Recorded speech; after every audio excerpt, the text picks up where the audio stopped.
we're delighted to have a leading world authority on the topic. And he will be our first speaker. And that is Professor Bjarne Olesen, who's the director of the International Center for Indoor Environment and Energy at the Technical University of Denmark. Bjarne is also treasurer of ASHRAE, so a very distinguished person for us to have as our first speaker. He is chairing and serves as a member of several international standards committees, all related to the thermal environment, indoor air quality, ventilation and heating, and cooling systems in buildings. And he has published over 240 technical papers on these topics. So who better to kick off the first in a series of BNES-sponsored indoor air quality sessions with CIBSE ASHRAE Group. So Bjarne, who is in Denmark, speaking to us live from Denmark tonight. Bjarne, if you're there, I'd like to hand over to you. Yes, thank you. I'm here and ready. I hope everybody can see my screen. And the overall question was if the building can be a safe haven for outdoor air pollution. I think this is very difficult, as you will see in my talk here. Probably we can be it for outside air pollution, but most pollution comes from inside. So it's really a difficult problem to solve. But what I will talk a little about is what do the standards we are working with today, the European standards for indoor air quality, do they take into account outdoor air quality, and how do they estimate how much ventilation we need? When we look around the world, we have two very different issues. On the one side, in many developing countries, there's about 5,000 people who die every day due to bad indoor air quality. So here the source comes from inside. It's often from cooking, and there's a lot of particles and pollutants that are inhaled. And there is the lack of ventilation. Then we have, on the other side, we have people who are very sensitive, like the princess on the pea, to the indoor environment. They are very sensitive to draft or noise and have almost no temperature where they're satisfied. So it's very difficult to satisfy everyone in the indoor environment. When we talk about the indoor environmental quality, we talk about thermal comfort, air quality, noise, and illumination. And today the focus is on the air quality, which often are related to how much do we need to ventilate. It's often specified as a requirement to how much we have to ventilate. We have standards. We both have ASHRAE standards 62.1 and 62.2, which are dealing with ventilation and indoor air quality, one for residential, one for non-residential. We have two European standards existing, one dealing with the requirements to the indoor environment, indoor air quality, thermal environment, lighting, and acoustic, and also one which are more dealing with the system itself and specifying some criteria for the systems. Those two standards are right now being revised in together with a series of standards related to the Energy Performance Directive in Europe. So they will change to a new number, but basically it's the same. And we will have a European standard. It has just been out for inquiry, where there was a majority for accepting it, but we are now revising. There's a lot of comments. But eventually by spring next year, it should be a final European standard. And in parallel, we are trying also to make a similar ISO standard. And they will both have also a guideline with some more explanation. And I'll just tell a little about how outdoor air is taken into account in this standard.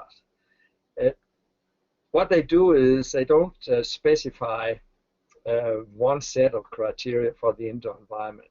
They specify for different categories of indoor environment, where we normally say we design and run our building at category 2, but we may also do a more strict design, or we may have a more loose design. So we are talking with different categories also, so countries, they can say we only want to have category 1 or 2 or 3, so to make it a little more flexible.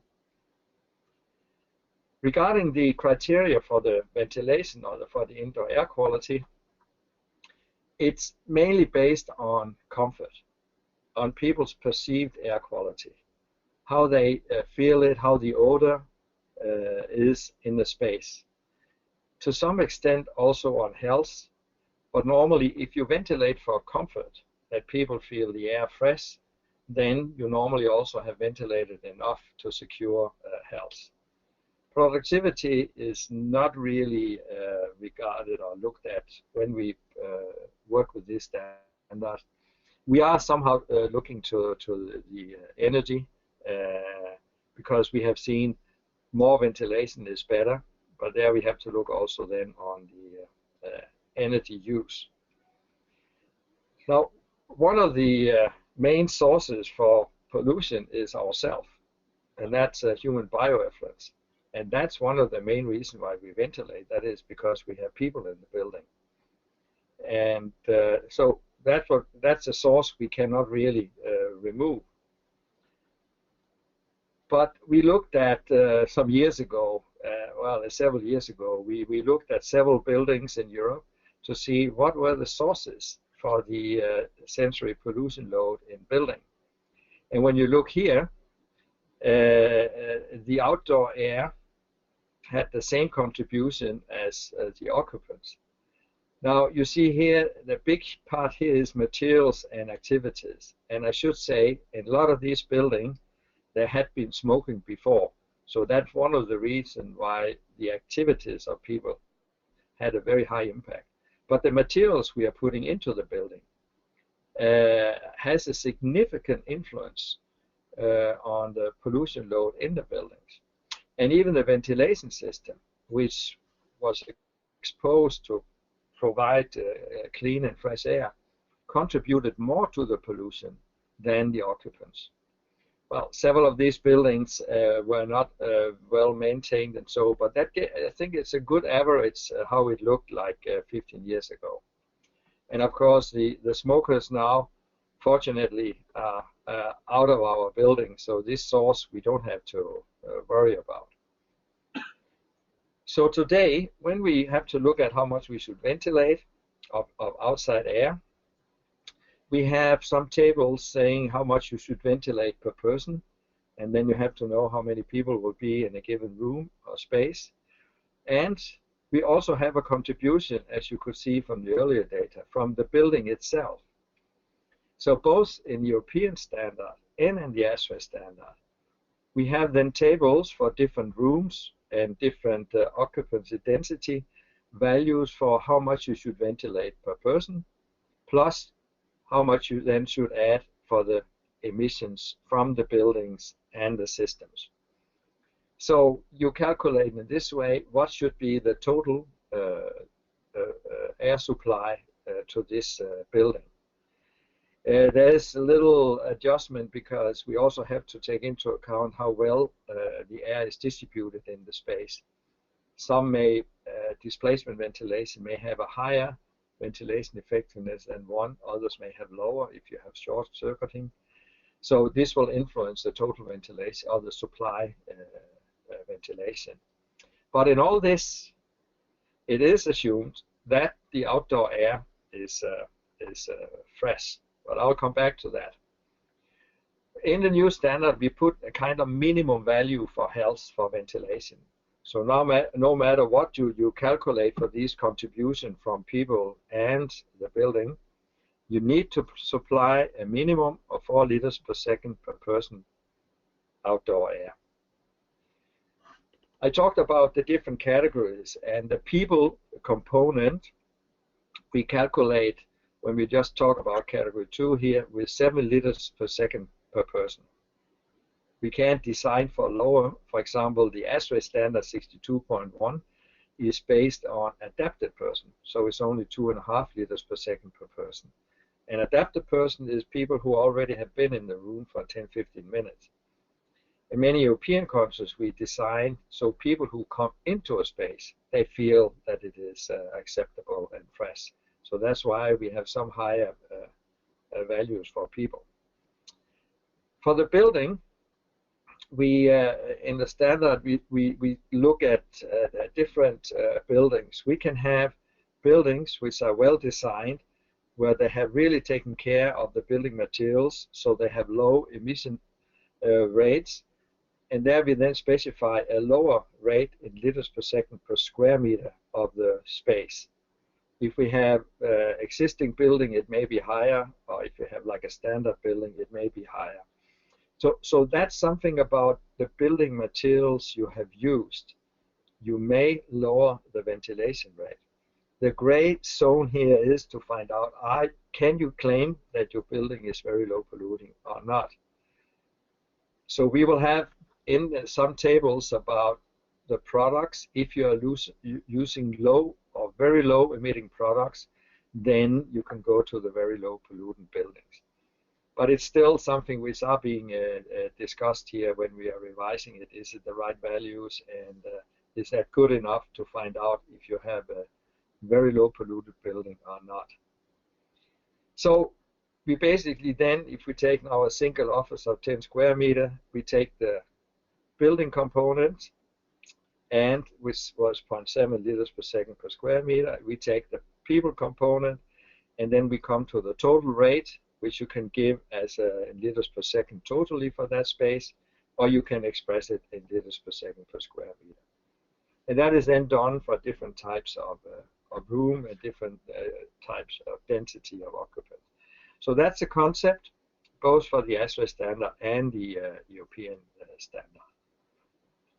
Now, we also ask people to take care of if they have particular pollutant that may be a problem. It could be that there's a lot of emission of formaldehyde.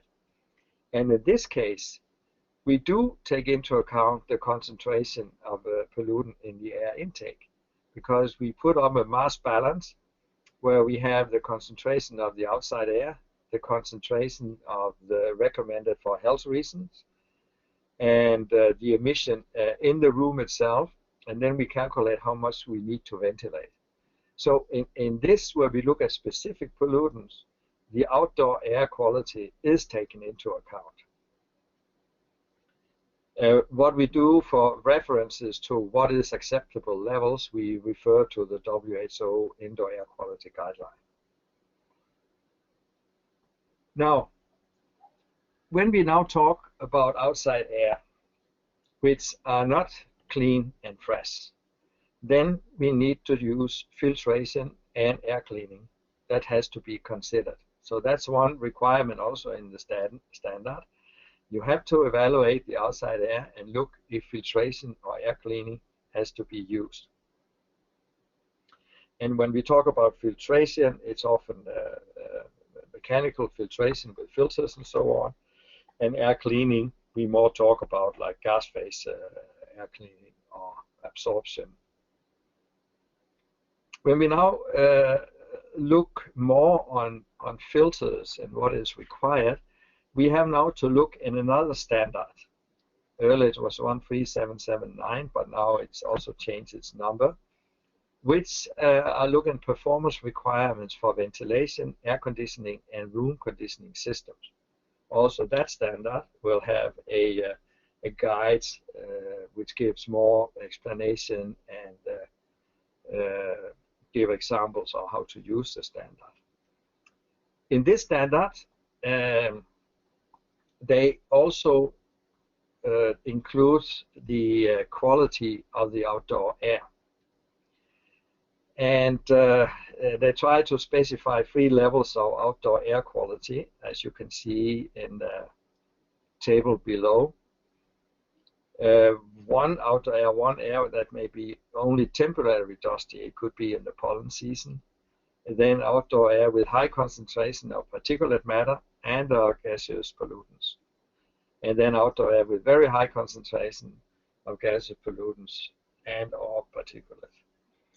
So depending on the outdoor air quality, there are then some specifications on what type of filters to use. In general, it says that if the outdoor air pollution is not uniform around the building, then locate the air intakes where the outdoor air is least polluted. And then you have to apply also some form of air cleaning. You may eventually have to close down the whole system and only run by air cleaning inside and return air. And I'll come back to that, what the possibilities are for that in the future.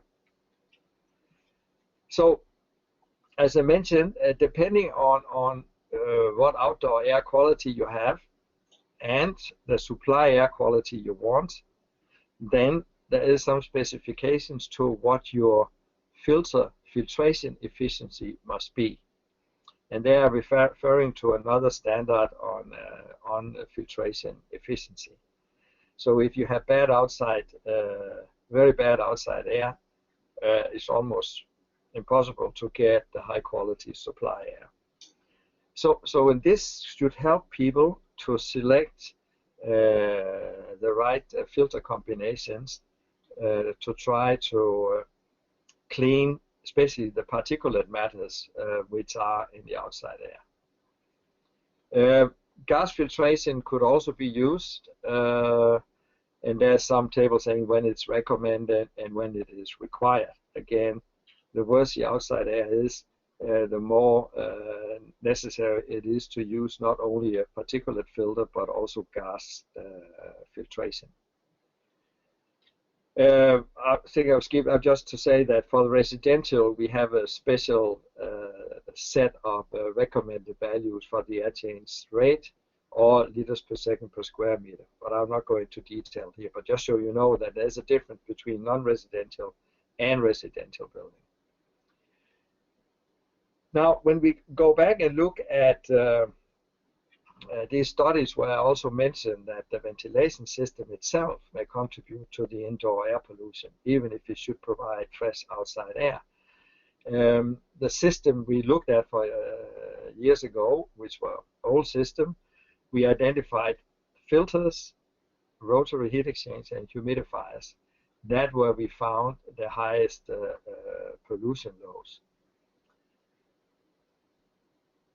So when we now look at the trend where we are discussing also that you may have outdoor air pollution that is too high, so you cannot call it fresh air. That may be a particular time of the day, in the morning with rush hours or in the evening, but it may also be for longer periods in some parts of the world. So we will see an increasing use of air cleaning in the form of filtration and gas phase air cleaning. When we look at the gas phase purification, there are several concepts or products using different types of method for doing the gas phase air cleaning. Often it is based on a chemical reaction in the air cleaner. It could be by putting ozone. Ozone react with everything. So what we often will see is a chemical reaction, except when we have absorption filtration.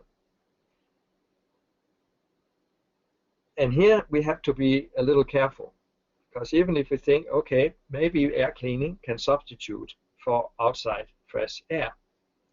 So here's a study we did where we had a group of people evaluating the air quality, the perceived air quality. So they came into a room where there were some pollutant sources from building materials, PCs and filters, normally what you would have in the space, but no people. So the sources were not from people.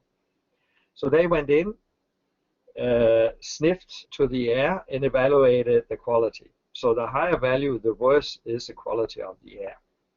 And we could see here, when they turned the purifier on, that the air quality became better, like we would expect. And that's an example on how an air cleaner, this one here was a photocatalytic air cleaner, may improve the indoor environment and could substitute for outside air. So in fact here, when we increase the amount of ventilation, would have the same effects on the air cleaner. So with the air cleaner, it was as if we provided to this space 60 liters per second instead of 35. But what we then did was, now we took the source, which we have in all buildings, the human bioeffluents, that's the emission from people. And what we saw here, to our big surprise, was when we turned the purifier on, it became worse. People felt the air worse when the purifier was on. And what happened is that there is a chemical reaction also here in this purifier, where there was generated ozone. And this ozone worked well when you only have volatile organic compounds, because then it ends up being water and CO2. But there are other things in the air, especially for bioeffluents. We emit maybe 2,000 different chemicals. And there, in the chemical reaction, we get some new components which people don't like. So we have to be very careful with air cleaners, how we test them, before we can say that they will be able to substitute for outside air. Here's another type of air cleaning we have studied, where we had sources for the pollution was a normally mix of people, building materials, and also some filters in the system. And in this case, we have here the outdoor air supply. The purifier on is up here, the off, and the lower is a purifier on. So for the same percentage of dissatisfied people who evaluate that space, you see we can reduce, when we had a purifier on, we could reduce the ventilation rate from down to 80 to 30 liters per second and have the same number of dissatisfied. So there are products on the market that work, and we try now in the standard to open up for the possibility that you may substitute outside air partly with air cleaners. And that's the solution you may have to use when you have very bad outside air. I talked about filters. Filters is important, especially when you have particulate matters. But we have seen filters can be a source. We had a study in a call center where we wanted to improve the indoor environment. One test was we increased the amount of ventilation, another was we changed the old filters to new one. And we measured the productivity in the call center on how many calls they could make per day.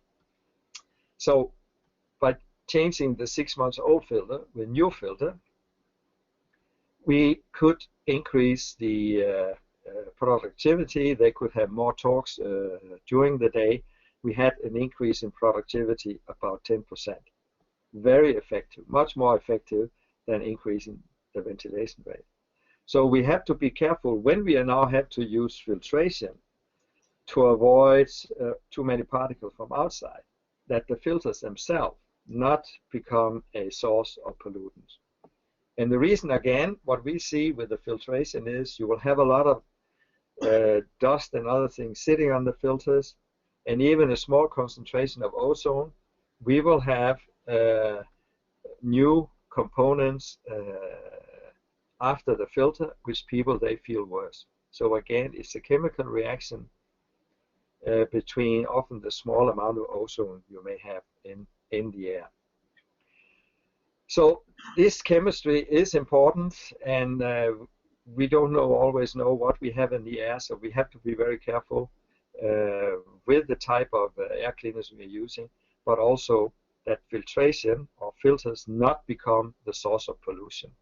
We can see here some measurement of ozone outdoor. That's a blue one, that's a high. And you see the indoor concentration is always lower. And that means the ozone have reacted with something on the way into the room or in the room. And this chemical reaction may often generate new components. I'll just skip this one. So the message is here that, yes, there are some possibilities that we can kind of close the building and not get influenced by the outside air by using air cleaning. But we have to be very careful with the products we have on the market, that we get a good testing procedure so we are sure that they are working and not making the indoor air worse. Thank you. Thank you, Bjarne. That was very, very informative and some tremendous work there. And actually, I think it's giving us all food for thought. Our second presenter tonight is from our hosts, from Trox. So thank you again to Trox, and it's great to have a speaker from Trox to talk to us. This is Georgiana, but she prefers to be called George, because for those of you who can't see her out there in the World Wide Web, George is here with us. She is a technical product manager at Trox, and her presentation will follow on nicely from Bjarne's, because she's going to talk about some of the applications and some of the technologies for handling indoor air quality. So, George, over to you. Thank you very much. I hope it's loud enough. Thank you. Can everybody, can you hear me? Louder. Need to be louder? Yeah. Okay, thank you. Right. A lot louder. Can you hear me now? No. Better. Yes. Yeah. You can hear me now? It's stronger. Okay, stronger. Okay. I'll try to project. That's good. That's good.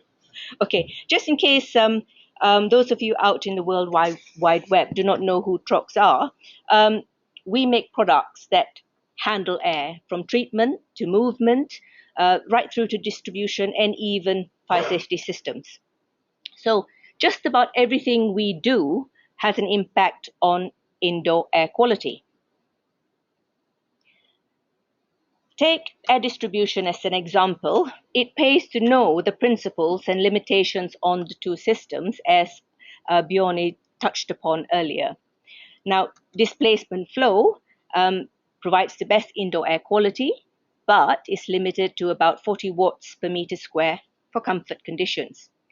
Whilst the mixed flow, we can achieve about 160 watts per meter square with just over the minimum fresh air. And that's probably why it's the most common system. Now, how can we achieve effective solutions that deliver today's requirements with the increasing air tightness due to regulation and the higher demand on cost saving? How do we improve our indoor air quality solutions? Do we need magic, tomorrow's technology, or more regulation? I think the simplest thing we can do is to prevent the typical oversights. And I've collected about 5 here that I hope you will enjoy.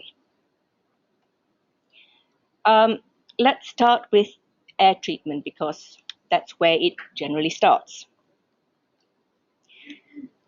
Simply locating the intake and exhaust grills in the wrong place can contaminate our precious air supply.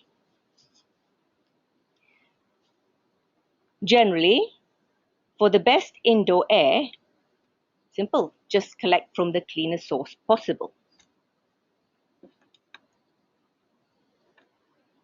Away from pollutants, avoid exhaust contamination, and remember to accommodate other seasonal and commercial factors in the immediate vicinity. All this here looks very obvious, but it does happen. Just as an example, a very obvious example, let's take, for example, a nearby fried food factory. Now, this can easily be dealt with by using activated carbon filters, if we get it early enough and if we identify it and include it in our design. And then don't forget droplet eliminators for foggy coastal locations. But the next example I hope you don't often encounter. What could be better than this? Uncompromised, lovely fresh air. Couldn't come from a cleaner source, could it? So we thought, until summer came. We had one fly and a whole load of them. And it seems to be trapped to the ventilation system. We checked the G4 and the F7 filters. Everything was in place. No gaps, no holes, nothing missing. And I looked from the filter on the side here. It looks as though they were doing their job in eliminating most of the pollutants. However, what we discovered was the intake section was very, very close to the riverside. So the first thing we did was to relocate that as far away from the riverside as possible. Unfortunately, this did not solve the problem. We still had the flies coming through. Eventually, we spotted that the post-pupate flies were getting through the filtration. So the only thing left for us to do was to actually introduce sprays, insecticides, eco-friendly insecticide sprays. But before we could do that, there was the task of identifying the species to ensure we use the right spray, and then to introduce activated carbon filters to take away the odor. It wasn't the best solution, but it got rid of the flies.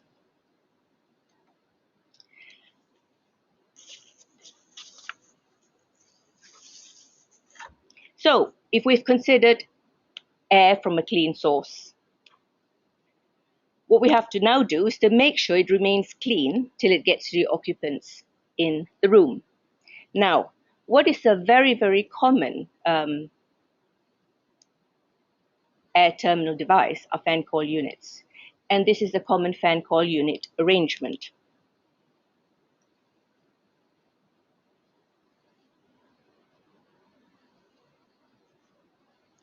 We deliver, unfortunately, fresh air back to the fan coil unit into the void space as close to the back of the fan as possible.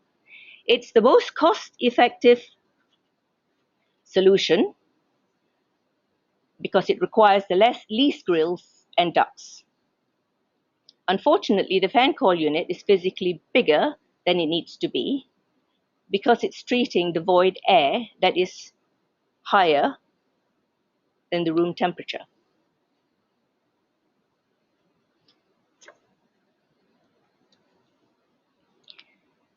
The problem with taking air from the void space is, as you can see, it doesn't remain tidy. Often, as time goes by, it gets dirty. And sometimes it even picks up a few unwanted extra tenants. So the clean, treated, fresh air from the outside soon picks up unwanted contaminants before it gets into the room. If you think about this, the fan coil filters will have to work against the dirt from this space before it gets into the room space. What's the alternative? Unfortunately, the space above the ceiling is out of sight, and it certainly won't be on any cleaning regime.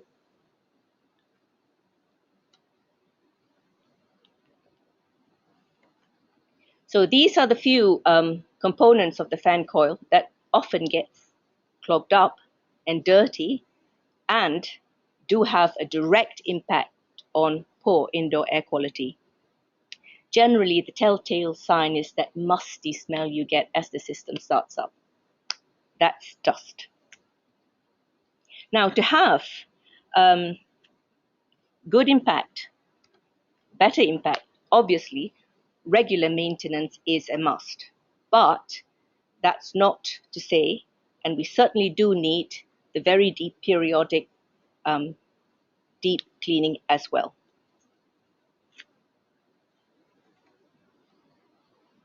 Now, what if the fresh air is ducted straight into the room?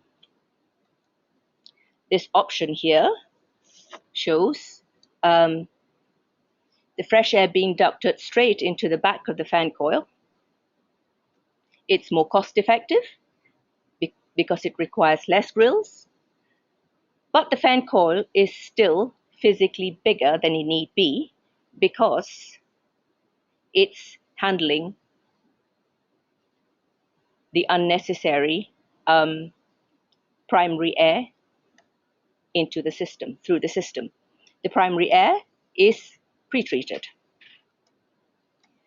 By far, the arrangement with the highest indoor air quality is to have the primary air, the treated primary air, ducted straight into the occupied or the room, and to have the recirculated room air directly ducted into the back of the fan coil. Thereby, the fan coil is only treating room air from the room. As you can see here, a smaller fan coil unit is required, and this is also the most energy efficient system. There is no contamination from the void space, as the fresh air is not mixed with the void air. The only thing that's directed through the ceiling void space is the recirculated air, which goes straight to extract.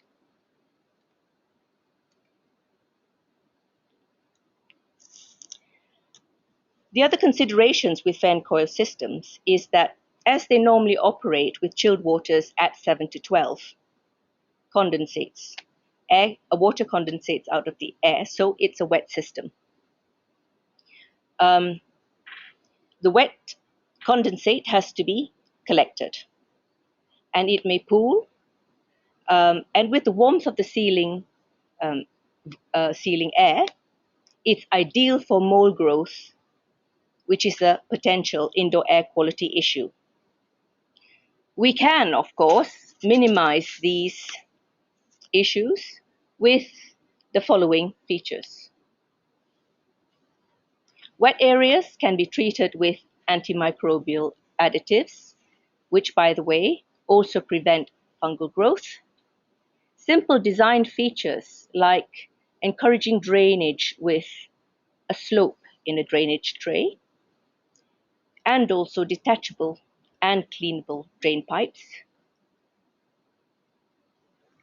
The other design feature we should look for is to make the tray and filters readily and easily accessible for maintenance, i.e., remove the maintenance barriers. And the last thing is to have differential pressure alarms across the filters. That would alert maintenance to act and change the filters frequently. What could be a better indoor air quality option? Chill beam systems. First of all, it's a dry system. Humidity is controlled by the main plant, so there's no need for condensate trays. Fresh air and recirculated air is dealt with in the room side and is not in any way contaminated by the ceiling space. As an induction engine, it may need more than minimum fresh air to work, and this, of course, improves particulate reduction by dilution. As far as the system is concerned, it ticks all the necessary IAQ boxes.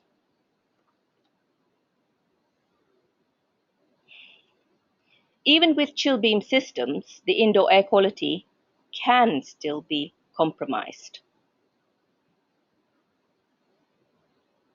Even if we've allocated the minimum fresh air requirement upwards of 10 liters per second per person, even if we've selected the air terminal devices for comfort conditions, i.e. velocities below 0.25 meters per second in the occupied space, even if we've looked at and designed a system where the room is balanced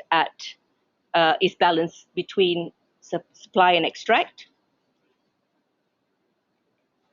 if the grill is in the wrong place, if the extract grill is in the wrong place, i.e. if it's too close to the supply outlet,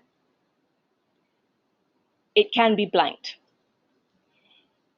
Velocity of the air diffusion emerging from the slot, if it's over a rule of thumb figure of 0.65 liters per second, it will flow right across the extract grill and may even pull some air out of it. So in this condition, the extract grill would be blanked.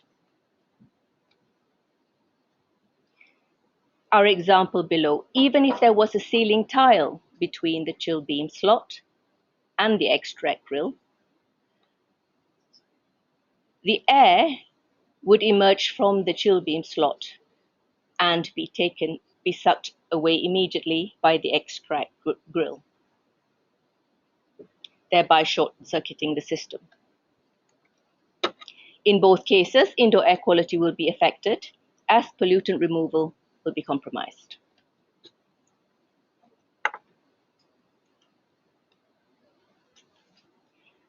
Looking at the issue of the extract grill being too close to the supply outlet, we can see here in most cellular offices,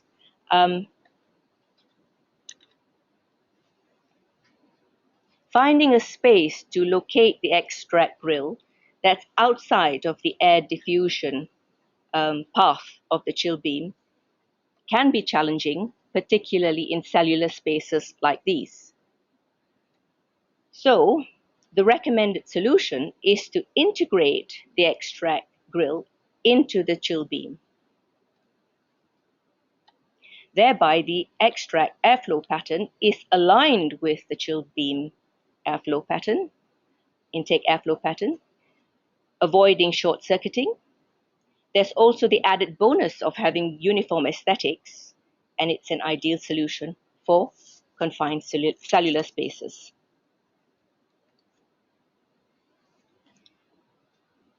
Although in open plan offices, having an extract grill blanked off may not be easily noticeable, it will compromise indoor air quality. So the easy solution here, can you see this, or is it clear enough? Is to just relocate it outside the air diffusion path. As we can see from this example. Can you see that the extract grill is outside the air diffusion path? Very, very simple.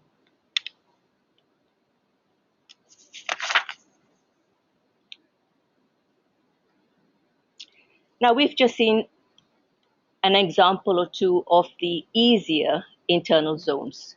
With perimeter areas, in addition to having aerodynamic issues to accommodate, there are also the thermal challenges. We can see here from this example, can you see it? I can't have the cursor right.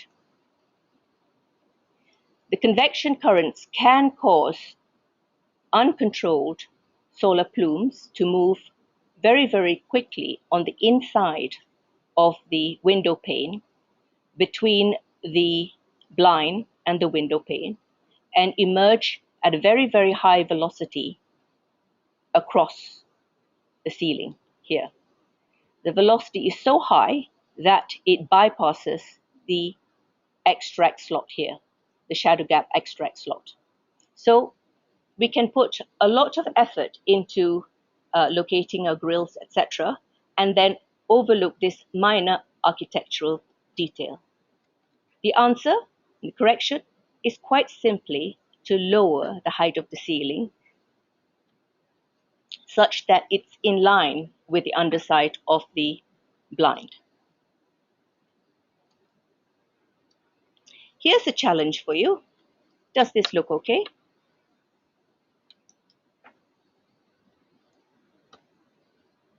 From my previous example, obviously the extract grills here, I forgot to say. These here are swirls, here are extract grills, and these are chill beams. The pink area symbolizes the active part of the chill beam. So you can immediately see that these extract grills have to be relocated outside the air diffusion path. Well, what about the swirl diffusers?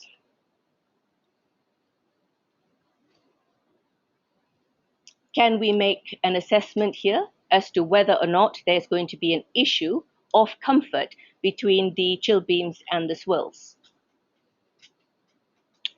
You can see it's very, very difficult to make a decision with just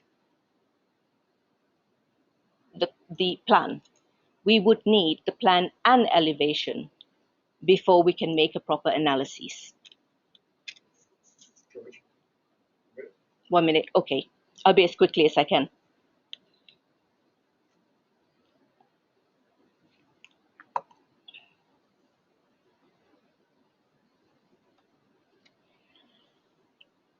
Good indoor air quality needs effective air distribution, so it certainly helps if you fully understand the characteristics of the chosen air terminal devices. Each air terminal device has its own set of rules.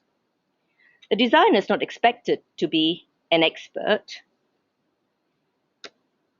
The specialist manufacturer generally supports with selection tools and guides. I would suggest that early collaboration between the design team and the specialist manufacturer would maximize achievement of the optimum design.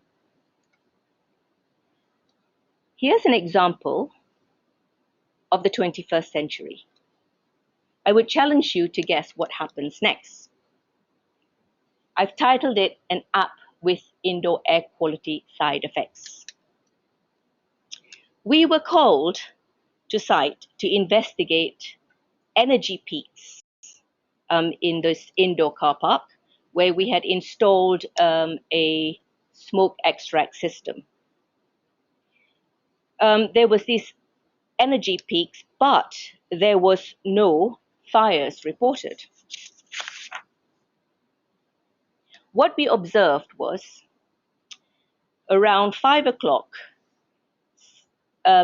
a number of cars would remotely start up for a certain time until the cooling system came in place and the car got to temperature, and the occupants would come out and drive off. Now, because about 90% of the cars in the car park would all start up at the same time, you can imagine that there would be a buildup of carbon dioxide and carbon monoxide. Now, this then triggered the smoke extract fans. All of them came on and continued working for the duration. And very, very quickly, fumes would be gone and you couldn't see any trace of the smoke. It's just as well that the smoke extract system had a ventilation mode and CO2 sensors. Had that not, you can imagine, had that not triggered the operation of the smoke extract fans, silly thing was, with the ventilation system in the cars going on, you would just transfer the carbon monoxide straight back into the car, and it could have been fatal. So there is an app with IAQ side effects.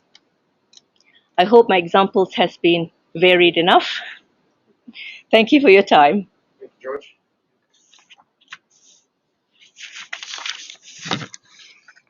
Thank you very much, George, and thank you to Bjarne earlier too. Fantastic presentations, so much information, so much to think about, and things that you would just never have considered. That app at the end there, who'd have thought, you know, if you start your car remotely, people think it's a very clever thing, it's all progress, and it's people can start their car and be warmer or cooler or whatever, and then, but they're creating an indoor air quality problem. A lot of it obviously is to do with maintaining buildings correctly, and that's very much what the BNES Indoor Air Quality Group is looking at, how they can bring together a lot of this information and create guidance for people about how to maintain buildings for better indoor air quality.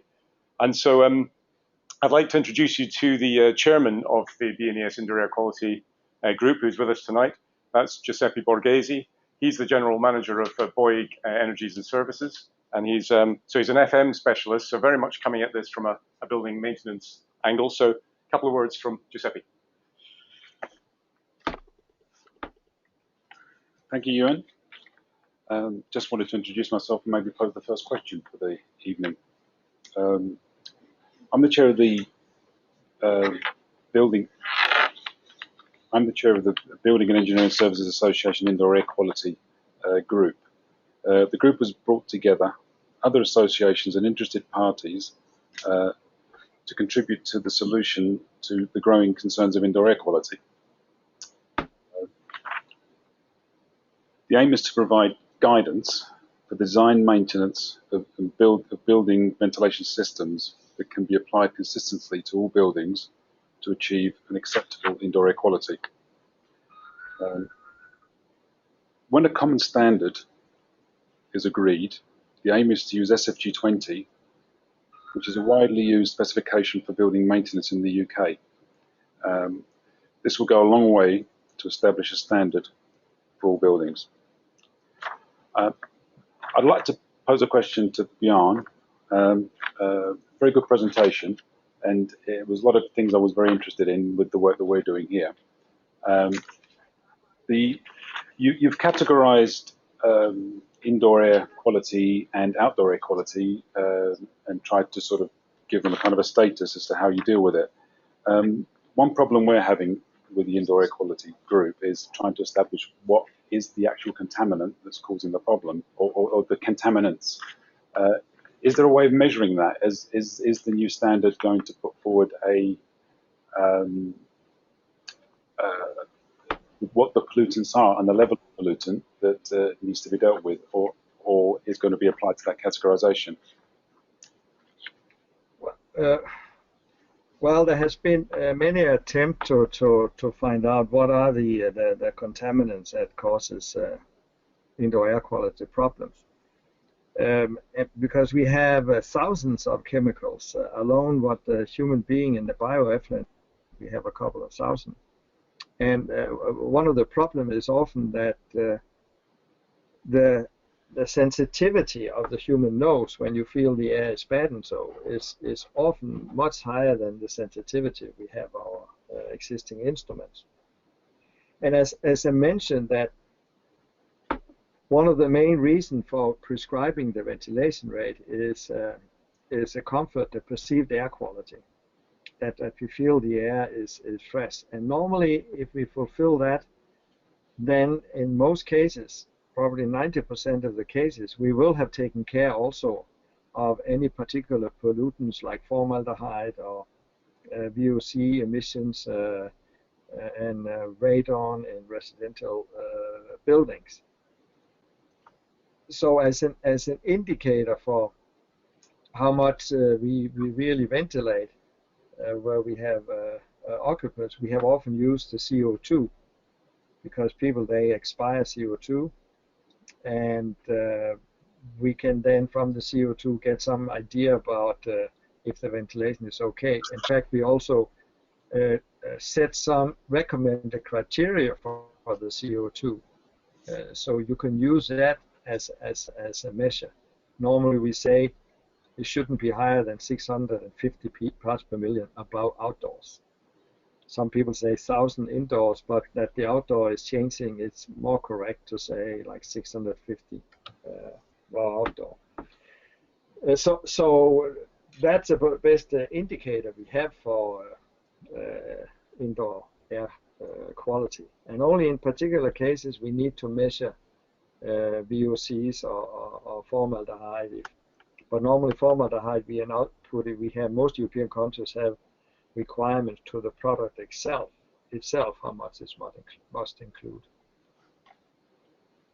Okay, thank you very much. Okay, thanks, Bjarne. My name's Tim Dwyer. I'm a chair of the CIBSE ASHRAE Group. I'll be taking the online questions, which are flooding in actual fact, from all around the world. So thank you for the questions that you've typed in. We'll try and take a sample of these questions, and we won't get through them all, I'm sure. But anyway, let's get pitched straight into them. A question here from Peter to you, Bjarne, I guess. Isn't traffic air pollution really more dangerous to health than dirty filters, which can easily be replaced anyway? Yes, it is. Yeah, you're right. The dirty filters you can change. The problem is often people forget about it. Often the maintenance of system is a big problem. So yes, the traffic pollutant is probably more dangerous because it comes every day. That's especially a problem when you, for example, are using natural ventilation. We try to use more natural ventilation if possible, depending on outside temperature. But we have the problem with natural ventilation. It's difficult to make filtration because the pressure drop gets too big. So natural ventilation in areas where you have a lot of traffic is normally not a good idea. And that takes me on to another question here from Mike. Mike's in the close to London, I know. Mike just asked, what are the prospects for naturally ventilated buildings? Is it a challenge too far? No, not at all. I think we will see in the future, we will see more what we call a hybrid system, that parts of the year, spring, fall, the temperatures outside is not that much different from inside, so their natural ventilation will work fine if you're not directly at a outdoor pollution source. In winter, when it's very cold outside, it may not be appropriate to use natural ventilation. And also when it's very warm outside, you may not use it. You need maybe a system. So I think there's many opportunities for using natural ventilation, and often in combination with a mechanical. Okay, I'll take one more question for you, Bjarne, before I move on to George. Just to say, we've got two past ASHRAE presidents on the line listening in today. Just checking you out, Bjarne, making sure you're president of quality, I'm sure. But one of the past presidents here, or presidential members as they're called, Richard Rudey, asks, when he looks at a building with alleged failures in the installation, he uses IAQ as an indicator of probable failure, then investigates the plant and original mathematical model assumptions.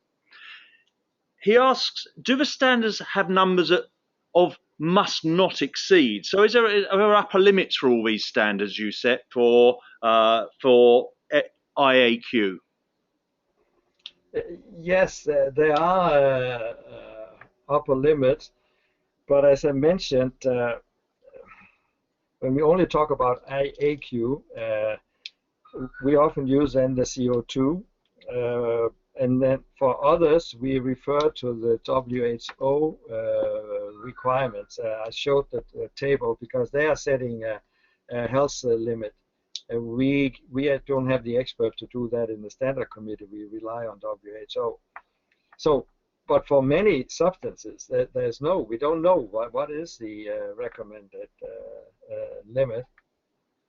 And it, like temperatures, we give a range, but for example, for ventilation, we give an upper value, because basically ventilation, more is better if you can provide more without draft or noise. Okay, George, can I ask you a question? If you wander over this way, George is just resting after her presentation. I just need her near this microphone so she can respond. George, I've got a question here from Majid. And Majid says, in the fan coil unit option, supply outdoor air directly to a room, what is the concern of high temperature and high humidity in hot? How do you overcome the problems of high temperature and high humidity in hot and humid climates? Will such a range be better implemented with a dedicated outdoor air system, a DOAS system? I don't know if that's something you're familiar with. Yes, I'm familiar with that, yes. In the examples I've shown, the primary air that's directed straight into the room would be treated air coming from a DOAS system. Okay, so in actual fact, then it's a dual system. You've got a room conditioning system with effectively room units, and you've got a DOAS system as well. That's right. A DOAS system is a direct outdoor air system where air is supplied directly from outside, but it's treated before it comes in. So it may do with the dehumidification load or the humidification load, in fact, if it was needed. The general practice that I've come across with fan coil systems is the primary air always comes from an air handling unit, subjected to the usual treatment of filtration and cooling. Okay. I've got another question here asking about induction units. Yes. In the past, we used induction units. They were all over the place. 25, 30 years, perhaps 40 years ago, induction units, and they went out of fashion because induction units were noisy and energy profligate. Why are the chilled beams any different? Well, with the chill beams, they're coupled with cooling coils, and generally they are selected to comfort cooling conditions, as I said. And comfort cooling conditions is not just the velocity in the occupied space, but it also includes sound thresholds. So it's also generally selected to an upper limit of about 30 NR 35, depending on if you are in an office environment or if you're in, let's say, a hospital room. Okay, so they're designed to produce low noise levels and presumably to run at so they haven't got huge pressure drops through them, so they don't have high energy cost. It depends on what it's being compared to. Pressure drops on chill beam systems we select depending on the noise threshold, and at about 35 dBA, that generally equates to of about 100 pascals. Okay, thank you. I'll go back to Bjarne now, if that's okay. Excellent. And we may come back to Georgiana. We're running well over time, but hopefully people are finding these useful. And I'm looking at our chairman. Is that okay if we just run over another 5 minutes? I've got some thumbs up, so I think we're okay. So I've got a question for Bjarne. Bjarne, do you anticipate the approach described in the EN, the ISO standards, will find their way into future versions of ASHRAE 62? And perhaps you just say what ASHRAE 62 is in case anybody's just unsure. Well, I think so. You see, some of the concepts are the same, but when we look at the recommended, for example, ventilation rates, there are significant differences because in the minimum standard ASHRAE 62 is designed so people who are already in the space after 10-15 minutes feel the air acceptable, not those who just come in. And this may be okay in a conference room where everybody comes in at the same time, and then it takes a little time before the pollution build up, and at the same time you have some adaptation. So in some cases it may be appropriate. We have also been discussing that in European standards. But for example, if you have a first-class restaurant and then people come and it's a terrible smell, and then you say just wait 10 minutes and you don't feel it. In these cases you would probably design for non-adapted. But the thing is that we in Europe we have split it up. ASHRAE 62 have both requirements to the ventilation, the indoor environment, and to the system. In Europe, and we also do in ISO, we split it up so the requirements to the indoor environment are independent on systems. It is what is it the people need or want. And then we have the other standard I mentioned, which are then talking more about criteria for the system. But I think there are opportunities that we one day in the future can merge that together. Okay, I've got another question just leading on from that one. I've got one for George in a second. So just to carry on that thread, Bjarne, I've got one from I think this is Trevor in I think Trevor's in Canada in actual fact, if I recognise the name correctly. Just asking about ASHRAE 62, and it requires all residential buildings to operate at an air change of 0.35, regardless of humidity and CO2. This can be wasteful in cold climates to heat this volume of air. How can the designers overcome this problem? Choose either CO2 or air change per hour. What should they do? Well, I think CO2 in residential building is not very good because you have few people and the other sources emission from all materials inside may be more important. Humidity may be a better criteria in a residential building. But what you do is, I mean, in European we also recommend somewhere between 0.35 5 air changes per hour up to about 0.7 for the different classes. But normally what we require, for example, in Denmark, we now require a heat recovery with the efficiency about 80%.